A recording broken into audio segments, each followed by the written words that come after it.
আরব Islamic American সম্মেলনে জঙ্গিবাদ মোকাবেলায় সন্ত্রাসীদের অস্ত্র ও অর্থায়নের যোগান বন্ধে বৈশ্বিক উদ্যোগ গ্রহণের আহ্বান জানিয়েছেন প্রধানমন্ত্রী শেখ হাসিনা। সন্ত্রাস মোকাবেলায় মুসলিম দেশগুলোকে বিভাজন ভুলে সংলাপের আহ্বান জানিয়েছেন তিনি। রোববার রাজধানী রিয়াদে কিং আব্দুল আজিজ আন্তর্জাতিক সম্মেলন কেন্দ্রে প্রধানমন্ত্রী এ আহ্বান জানান।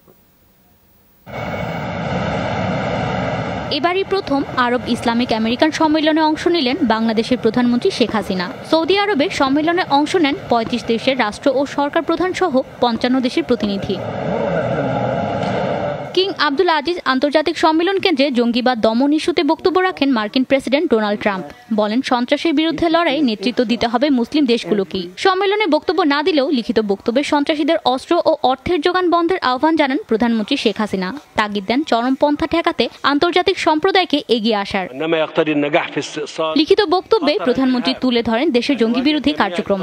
চরমপন্থা ঠেকাতে জিরো টলারেন্স নীতির কথা তুলে ধরে বলেন, ইসলাম কখনো সহিংসতাকে সমর্থন করে না। প্রধানমন্ত্রীর বক্তব্যে উঠে আসে ফিলিস্তিনিদের দীর্ঘদিনের ভোগান্তির কথাও। ফিলিস্তিন রাষ্ট্র প্রতিষ্ঠায় সবাইকে এগিয়ে আসার আহ্বান জানান তিনি। সম্মেলন শেষে রিয়াদে ইসলামিক কাউন্টার টেররিজম সেন্টার প্রতিষ্ঠার উদ্যোগ নিয়ে বাদশাহ সালমানকে ধন্যবাদ জানান শেখ হাসিনা। সম্মেলনের ফাঁকে মার্কিন প্রেসিডেন্ট ট্রাম্পের সাথে শুভেচ্ছা বিনিময় করেন প্রধানমন্ত্রী। বৈঠক করেন মালয়েশিয়ার প্রধানমন্ত্রী নাজিব রাজাক সহ বেশ কয়েকজন নেতার সাথেও। হাসিনুস সাবা, যমুনা নিউজ।